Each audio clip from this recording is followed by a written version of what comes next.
Hi, I'm Megan and welcome to my kitchen. In today's What's for Dinner video, I'll be sharing with you what meals we had this past week. Our dinners were easy to make, budget friendly, and delicious. So if you're looking for some weeknight meal ideas for your family, just keep watching. First up, we had a yo-yo night. You're on your own is what yo-yo means. Some people call this like a fend for yourself night. I decided just to do a snack plate. So here are the things I decided to use. I've got this honey goat cheese. I got this from Aldi, and I'm going to pair this with some of this strawberry jalapeno jam that I've got. And then I'm going to dip some of these Back to Nature crackers in there. These crackers are really good. I like these.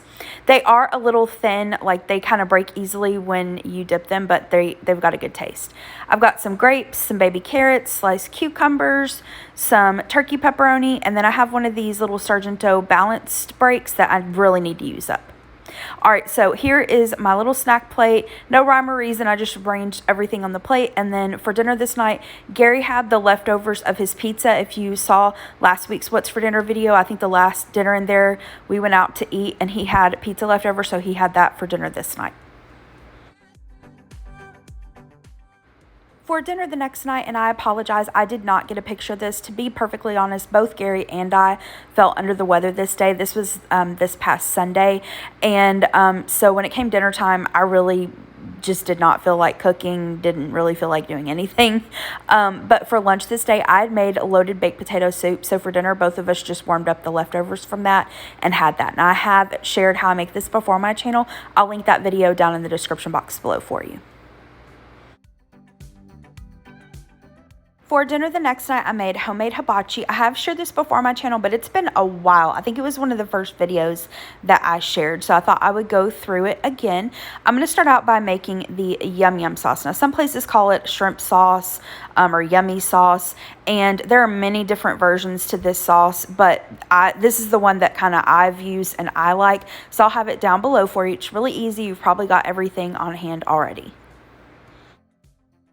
In this bowl, I've got some melted butter. I'm going to add in mayonnaise. Just use your favorite kind or brand of mayonnaise. Then we're going to add in our seasonings. Now, do this to taste. You can adjust the seasonings as you go, but again, the measurements will be linked down below if you want kind of a starting place to go. So I've added some garlic powder, cayenne pepper, some sugar. We're going to add some paprika. Next, I'm adding a little bit of ketchup. Now, I've seen other yum yum sauce recipes call for tomato paste. Just use your preference. And then I'm going to add in a couple tablespoons of water just for a little bit looser consistency, and that's it. I'm going to stir this together really, really well and then place this into the refrigerator. Now, the very first time that I made yum yum sauce, the recipe that I was following strongly suggested you making this like the day before so that the flavors came together. And I was kind of like, I don't really know that it needs a full day. But when I first put it together and I gave it a taste, I was kind of disappointed because I was like, this does not taste like yum yum sauce at the Japanese restaurants I've been to. But I was like, well, I've already put it together, so we'll just use it anyway. Popped it in the refrigerator overnight. The next night when I went to use it, pulled it out, gave it another taste, tasted totally different. So this is definitely a sauce that absolutely needs to sit and meld and come together for a little bit. So if you can, make it the day before. If not, at the very least, make it several hours in advance.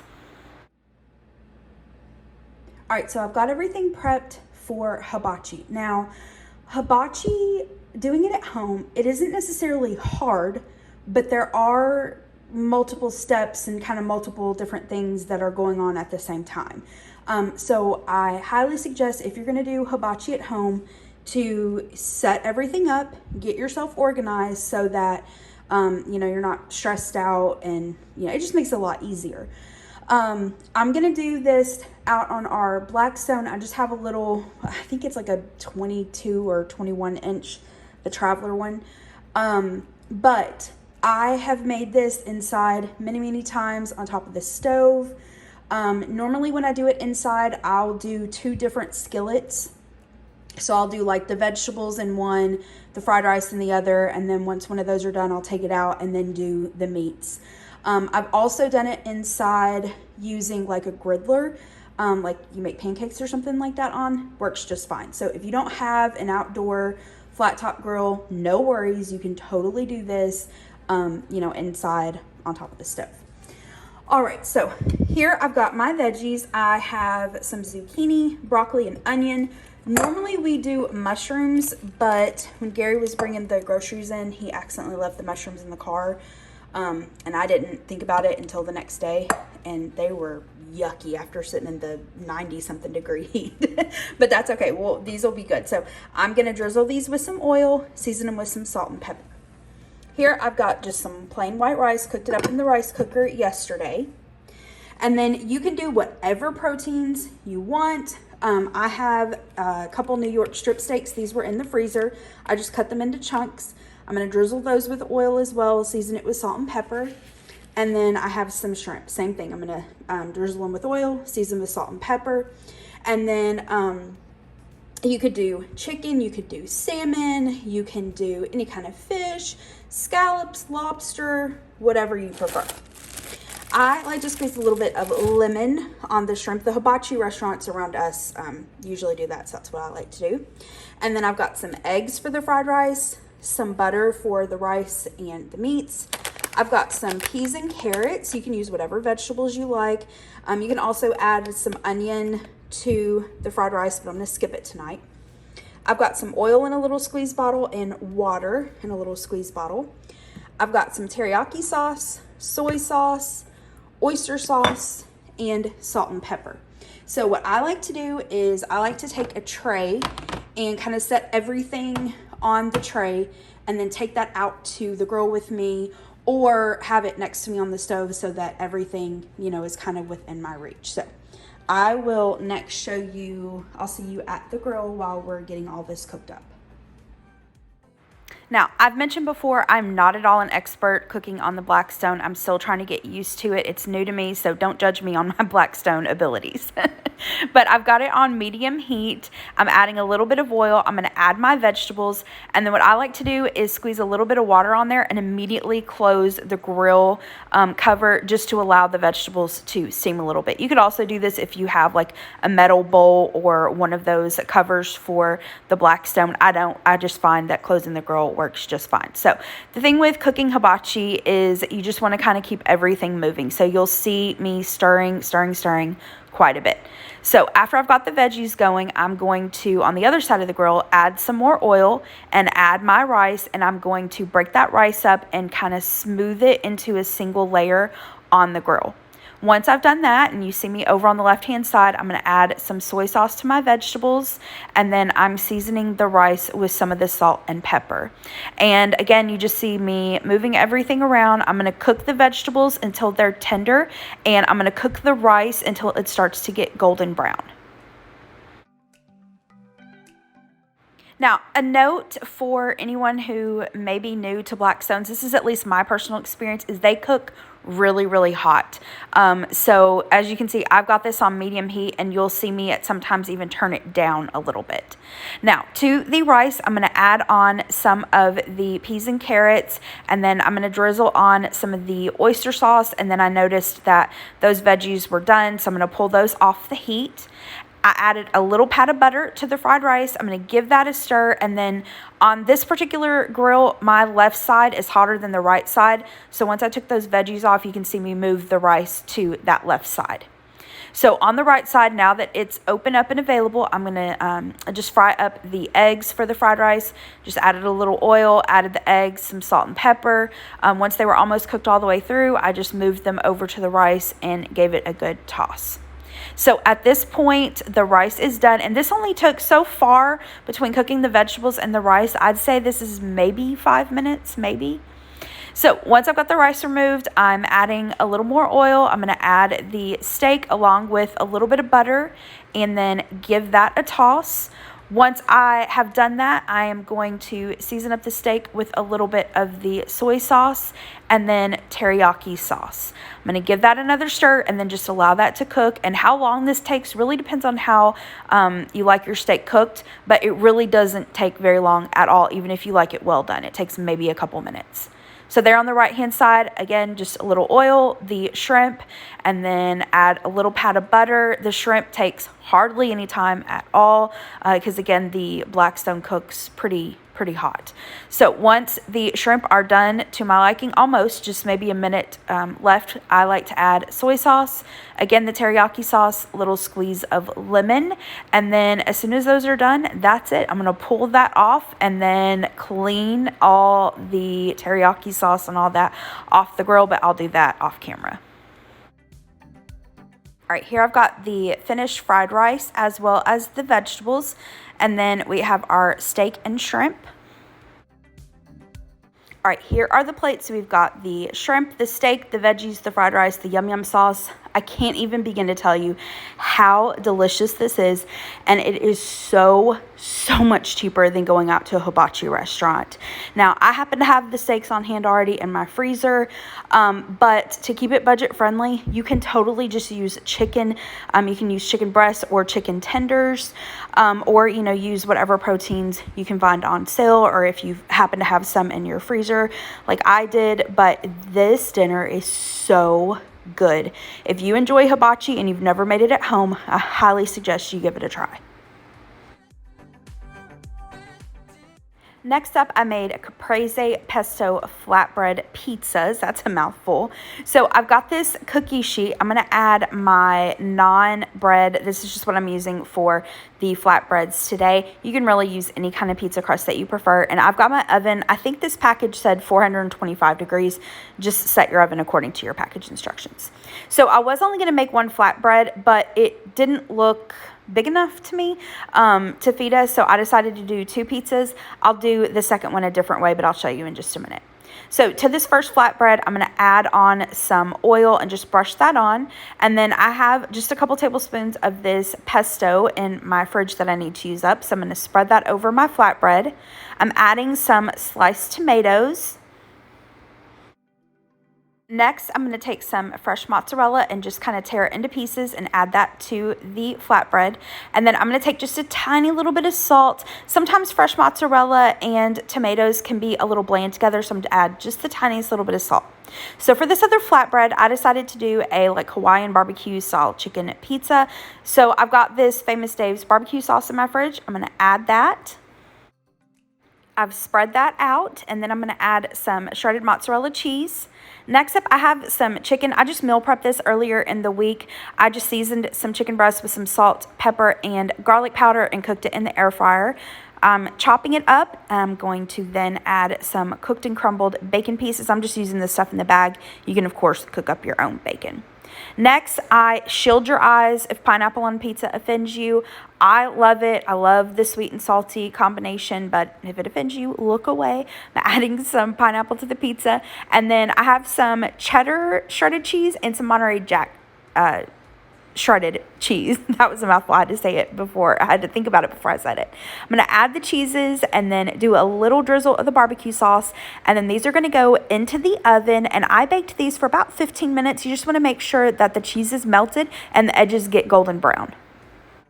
Now, this is optional, but to finish the Caprese pizza, I'm going to add some freshly chopped basil and then some of the Trader Joe's balsamic glaze. This glaze just makes this pizza chef's kiss. It's just so good. You can also add some Parmesan cheese too if you want. All right, here are the finished pizzas. I'm just going to cut them up, and then here are the plates. So to go along with the flatbread pizzas, just did some cucumbers and carrots, and we both ended up dipping, or actually not we both, Gary didn't. I ended up dipping my carrots and cucumbers in some ranch dressing, and this was our dinner. So delicious. For dinner this night, I tried a new recipe. I saw these pork and pineapple skewers on I'm Merely Melissa. I'll have her channel linked down below. These were delicious, and I only used a few ingredients to make them, so I recommend you give them a try. So here's what I'm going to use. First up, I've got the Buffalo Wild Wings Asian Zing sauce. For the pork, I have a pork tenderloin. I bought this like a month or so ago on sale. Publix had them, buy one, get one free. I'd bought a couple, popped them into the freezer, so I just let this thaw completely. And then Melissa didn't do this, but for some odd reason, when I'm at Buffalo Wild Wings, I always get the Asian Zing wings, and I don't find them too spicy. I mean, they've got a kick, but, you know, it's not too much for me. It's a good spice for me. But for whatever reason, I find the bottled sauce, when I try to use it at home, is a little on the spicy side for me. So I'm going to cut the Asian zing with a little bit of brown sugar. You don't have to do that, but if you are sensitive to heat, I would definitely cut it a little bit with some brown sugar, or maybe add like some barbecue sauce to it. So here I've cubed up the pork. I'm going to add the pork to a Ziploc bag along with some of the Asian zing and the brown sugar. I gave it a little zhuzh, and then you want to marinate this for at least a couple hours. I did it overnight. For one of the sides, I wanted to do a Hawaiian style macaroni salad. Now, I think I've made this a time or two before on my channel using other recipes, but I saw an Instagram post where a lady made this and she did just a couple little tweaks. So I made it using her recipe. I'll have it linked down below. So here's what I'm going to use to make this. I've got some mayonnaise, and a lot of the recipes that I've seen said that, you know, true Hawaiian style mac salad uses like the best foods or Hellmann's, but I say you're in your kitchen, you use your favorite. We've got some Dijon mustard, milk, white pepper, and sugar. So in this bowl here, I've got those ingredients. I just mixed them really well. And again, remember, I'll have the recipe linked down below for the exact measurements. Give this a taste. Adjust the seasonings to your taste. If you feel like it needs a little more sugar, if you want a little more mustard, just adjust it. In this bowl here, I've got some shredded carrots and then some grated red onion. To that, I added some elbow macaroni that I cooked in some really well salted water. I cooked them until the noodles were really soft. I drained them and then put them on top of the carrots, and then I'm sprinkling some of the rice vinegar on top of the hot pasta. Give it a toss and then allow this to sit and cool completely. Once it was cool, I added about half of the sauce, gave it a really good stir, popped it into the refrigerator for a couple hours, and then once we were ready to eat dinner, I pulled the mac salad out, added the remaining sauce, gave it a stir, and then garnished it with some green onions. Now, the reason I like to do this is, you know, this being add half the sauce and then add later, is as that macaroni salad sits, it's going to absorb that sauce, and it can get a little dry, so I like to kind of hold back a little bit and then add the last of the sauce right before I serve it. Back to the pork skewers. To finish them off, I'm going to use some bell pepper. I have a yellow one here, or orange. Use whatever color you prefer. I've got a fresh pineapple. You could, of course, use canned as well. And then some pieces of red onion in my fridge I need to use up. You can use whatever kind of onion you prefer. And then we have that marinated pork. So I'm just going to skewer those onto some metal skewers, no rhyme or reason. And then we're going to grill these. You want to grill them until the pork is cooked all the way through. And then the last couple minutes that they're grilling, you do want to brush them with some of that Asian zing sauce, and then that'll be it.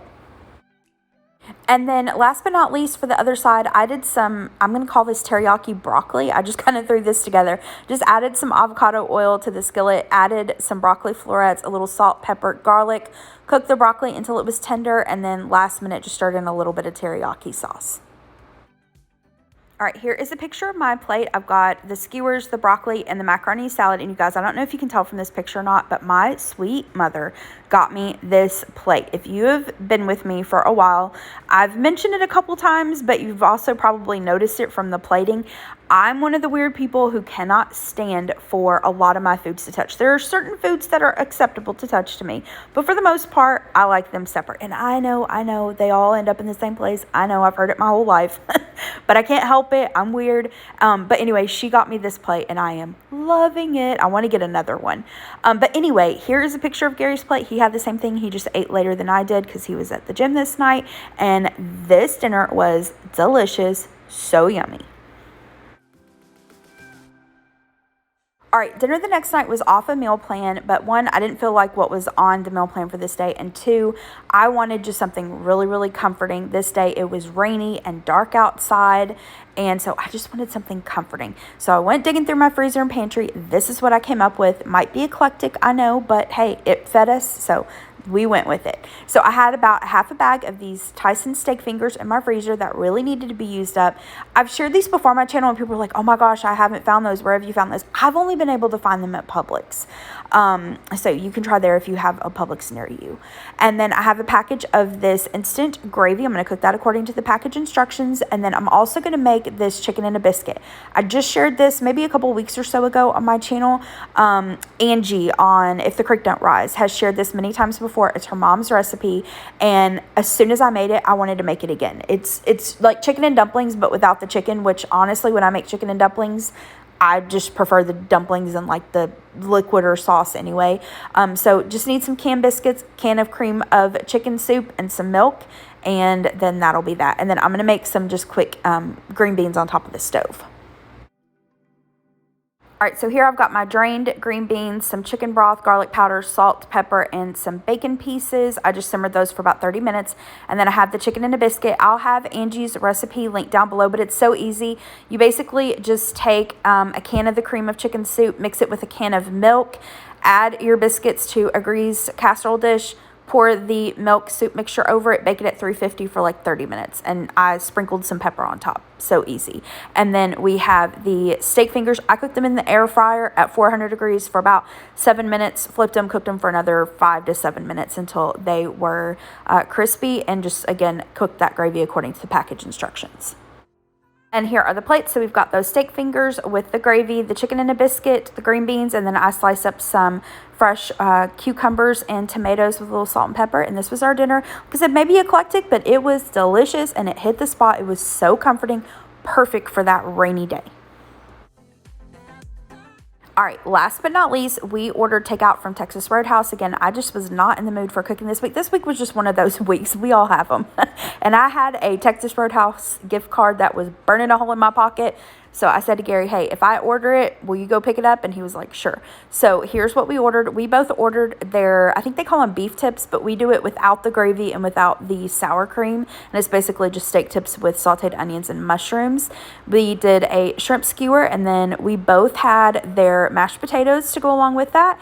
And then we got their salads, and of course they gave us their rolls and their cinnamon butter.